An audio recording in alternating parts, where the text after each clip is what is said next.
अस्सलाम वालेकुम, welcome back to my channel another day another vlog in my life. कैसे हैं आप सब लोग? उम्मीद करती हूँ आप सब ठीक होंगे, मज़े में होंगे।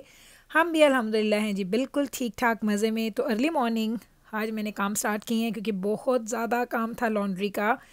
तो लॉन्ड्री का आपको पता है, ये हर घर की कहानी है, एक लॉन्ड्री और एक बर्तन। ये दो चीज़ें कभी घर में ख़त्म नहीं होती हैं, तो इनका काम चलता रहता है। मैं वीक में 1 से 2 दफ़ा लॉन्ड्री करती हूँ, फिर पूरा हफ्ता मैं उसको आयरन करती रहती हूँ। लेकिन लॉन्ड्री करना और फिर लॉन्ड्री को फ़ोल्ड करके उनको इस तरीके से प्रॉपर तरीके से उनको कहते हैं ना, अरेंज करना सबसे मुश्किल होता है। और आप यकीन करें कि ये काम मैं सुबह सुबह कर लूँ तो हो जाता है, अदरवाइज़ पूरा दिन फिर मेरा ये काम नहीं होता। और मैं पूरा दिन क्या करती रहती हूँ, मैं इस काम को ना अच्छा अभी करती हूँ, अच्छा अभी करती हूँ, तो वो अभी कभी भी नहीं आता। तो मेरी कोशिश होती है अगर मैं लॉन्ड्री एक दिन पहले कर लिए तो नेक्स्ट डे अर्ली मॉर्निंग जैसे ही बच्चे स्कूल के लिए निकलें, मैं अपनी लॉन्ड्री उठाऊं, उनको अरेंज करूं, फिर उसको मैं बास्केट में डालती हूं और फिर उनको जाके मैं आयरन करना स्टार्ट कर देती हूँ। मुझे बहुत लोगों ने पहले बोला, गुल अगर आपने इनको आयरन करना होता तो फिर आप इनको फ़ोल्ड क्यों करती हैं, ऐसे ही ले जाएँ और ऐसे आयरन कर लें। तो जनाब, जितना आप बुरे तरीके से लॉन्ड्री रखते हैं ना, उसमें इतने गंदे फ़ोल्ड लग जाते हैं कि वो फिर आयरन करना भी मुश्किल हो जाता है। तो हमें बचपन से हमने अपनी अम्मी को देखा, मेरी अम्मी ऐसे ही करती थी, कपड़ों को फ़ोल्ड करके प्रॉपर एक एक बंदे का वो, हाँ, कहते हैं ना, अलग से पाइल्स बने होते थे कि ये मेरे हैं, ये मेरे भाई के हैं, ये मेरी अम्मी के, अब्बू के। तो इसी तरीके से मैं भी करती हूँ। तो ये तरीका मैंने अपनी अम्मी से सीखा था। और वही कहते हैं ना, बेटियाँ जो होती हैं ना, वो माओ से बहुत कुछ सीखती हैं। हालांकि उन्होंने हमें सिखाया नहीं, लेकिन देख देख के हमने ये चीज़ें ऐसे सीख ली थी। तो जनाब देखें, अभी सिर्फ 8:30 बजे हैं और आपको पता है 8:20 पे निकलते हैं मेरे छोटे दोनों बच्चे स्कूल के लिए। तो वो स्कूल निकलने के टाइम से थोड़ी देर पहले मैंने क्या किया था, मैंने ये चीज़ें, सारे कपड़े मैं लेके आई और इनको मैंने सॉर्ट आउट करना स्टार्ट कर दिया था। तो अब अल्हम्दुलिल्लाह ये मेरा काम हो गया। अब मैं इनको बास्केट में डालूंगी और फिर मैं इनको ऊपर लेके जाती हूँ। फिर उसके बाद देखती हूँ, काम करेंगे, घर की चीज़ें वगैरह करनी है, कुकिंग भी करनी है, और उसके बाद इंशाल्लाह ताला फिर इसको आयरन स्टार्ट करेंगे। क्योंकि आयरन तो डेली का मेरा 1 घंटे का टाइम होता है, 1 घंटा मैं डेली आयरन करती हूँ ना, तो फिर मेरा पूरा वीक का मैं कैचअप कर लेती हूँ। इससे पहले कि मैं आयरन करती, आज इतनी गर्मी, आज +29 था हमारे पास टेम्परेचर। तो मैं नीचे आई हूँ, मैंने कहा चलो एयर कंडीशन हम लोग करते हैं जी, इसको हम लोग ऑन करते हैं। तो ये विंटर देखें, समर पे आ गया अब, क्योंकि जब एयर कंडीशन चलाना है तो इसको समर पे लेके आना है, और जब आपने हीट चलानी है तो इसको आपने विंटर पे लेके आना है। तो ये अब वो था हमारी बेसमेंट में, और ये है जी ऊपर। यहाँ पे आपने इसकी ह्यूमिडिटी भी देखनी है कि कितनी ह्यूमिडिटी रखनी है आपने, क्या टेम्परेचर है, उसके मुताबिक इसको भी आपने करना है जी तरीके से, बहुत प्रॉपर तरीके से आप इसको करते हैं जी ऑन। और यहाँ पे अगर देखें तो इस वक्त घर में 23.5 टेम्परेचर है। लाइक अब आई डोंट नो, बहुत सारे लोग कहेंगे कि गर्मी तो नहीं है, लेकिन आपको लग रही है। तो जनाब, चूँकि हमारे बच्चों को आदत नहीं है इस वेदर की, गर्म वेदर की, तो जैसे ही थोड़ी सी गर्मी आती है ना, उनको गर्मी लगना स्टार्ट हो जाती है। ज़रा बाहर का व्यू देखें, ये मैंने आपको शायद कभी दिखाया नहीं है। ये मेरी जो हमारा जो मेन जो हमारी जो कॉरिडोर है हमारे घर की, उसके ऊपर ये स्क्रीन लगी हुई है, उसके ऊपर हम देख लेते हैं बाहर कौन आया है। डोर बेल का भी आ जाता है, बैक यार्ड का भी आ गया, फ्रंट यार्ड का भी मैंने आपको दिखा दिया। तो ये बड़ा फ़ायदा हो जाता है, जैसे कोई डोर बेल होती है ना, हम भाग के आते हैं, हम यहाँ से ऑन करके देख लेते हैं कि बाहर कौन आया हुआ है। तो देखें बाहर कितनी धूप थी, और इस वक्त अच्छा खासा टाइम हो चुका है, लेकिन अभी भी अच्छी खासी धूप है।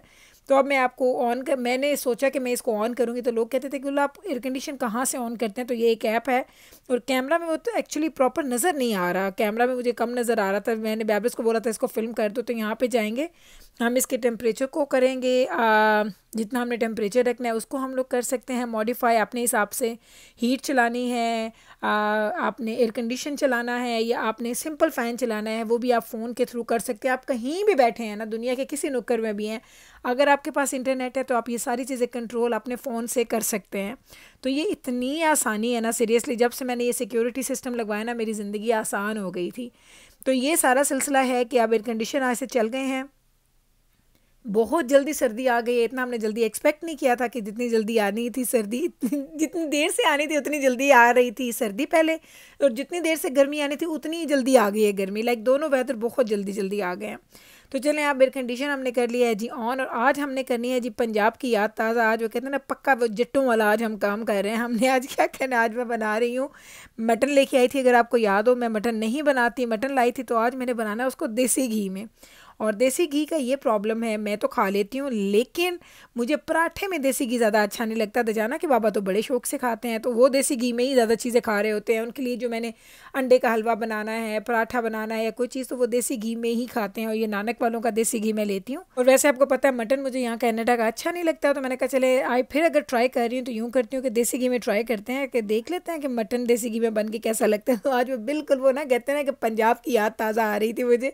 हमारे घर में वैसे एवरी डे थोड़ा थोड़ा देसी घी यूज़ हो रहा होता है, खुशबू आ रही होती है, लेकिन खाने में मैंने सालन में मैंने बहुत सालों के बाद मैं सालन में उसको डाल रही हूँ।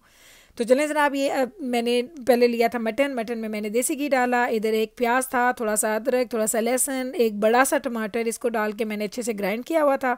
ये हमने सारी चीज़ें इसके अंदर ऐड कर दी हैं। अब हम इसमें ऐड करेंगे ड्राई स्पाइसेस, जो हमें ड्राई स्पाइसेस चाहिए। उसमें क्या डालते हैं हम, सूखे धनिया डालेंगे सबसे पहले, क्योंकि सूखे धनिया ज़्यादा डालने होते हैं, क्योंकि अगर आपके गोश्त में कोई भी स्मेल होती है ना तो वो सूखे धनिया उसके लिए बहुत अच्छा है।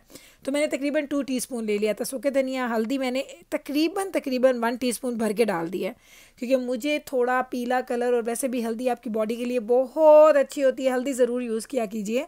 साथ में हमने सुरख मिर्च डाली है तकरीबन 1.5 टीस्पून, नहीं थोड़ा कम डाल दी थी पूरा डालते डालते मुझे याद है थोड़ा सा कम डाल देती हूँ, तो मैंने तकरीबन 1 टीस्पून थोड़ा सा ऊपर डाल दिया था। साथ में हमने डाल दिया जिसमें सॉल्ट।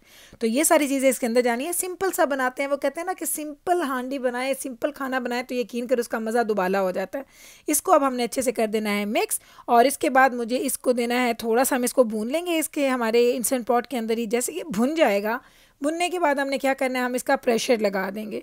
तो मैंने थोड़ा इसको भून लिया था, भूनने में मैंने सिर्फ तकरीबन इसको 5-7 मिनट दिए थे, ज़्यादा नहीं। तो बस भूनने के बाद हमने इसका प्रेशर लगा देना है। कोई पानी ऐड नहीं किया, कोई कुछ ऐड नहीं किया।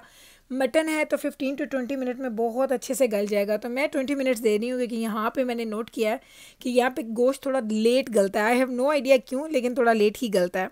तो ये लें जनाब, आप लोग कहते हैं कि गुल जब आप इंस्टेंट पॉट में खाना बनाते हो तो स्टीम किधर जाती है, तो देखिए मेरे कैबिनेट्स उधर है, लेकिन स्टीम उसका मुंह मैंने इस साइड पे कर दिया, तो डायरेक्ट ऊपर जा रहा है। कैबिनेट्स को इसने बिल्कुल भी इफेक्ट नहीं किया। अब हमने इसकी अच्छी से कर देनी है भूनी, और देख लें ज़रा, कोई पानी नहीं डाला था, फिर भी इतना पानी है, खुद ब खुद इतना रिलीज़ इसने कर दिया। अब हमने यहाँ पे आलू काट के रखे हैं, आलू के अंदर मैंने सब्ज़ धनिया काट के रखे हुए हैं, क्योंकि आलू गोश्त और सब्ज़ धनिया नो ऐसा हो ही नहीं सकता। तो अभी अच्छे से हम इसको पहले करेंगे, इसको भूनी देंगे। जैसे इसका हल्का सा ऑयल ऊपर आना स्टार्ट हो जाएगा, उसके साथ ही हम इसमें आलू ऐड कर देंगे। एक चीज़ और मैंने नोटिस की है, क्योंकि मैंने बड़े सालों के बाद मैंने देसी घी में बनाया, तो देसी घी ऊपर नहीं आ रहा था। ऐसे ऑयल ऊपर आ जाता है ना, आपको ऑयल नज़र आता है कि चलो भाई ऑयल निकल आया, हांडी ने, खाने ने ऑयल छोड़ दिया, लेकिन मुझे घी नज़र नहीं आया। शायद मैंने कम डाला था या शायद वैसे ही नहीं निकलता। तो इसको अब हमने अच्छे से देनी है इसकी भोनी, क्योंकि मुझे पता है मैंने इनफ डाला है, इससे ज़्यादा मैं डालूंगी नहीं। इसको हमने अच्छे से भोनी देनी है। यहाँ पे हम भोनी के साथ ही थोड़ा सा हम लोग गरम मसाला ऐड कर देंगे।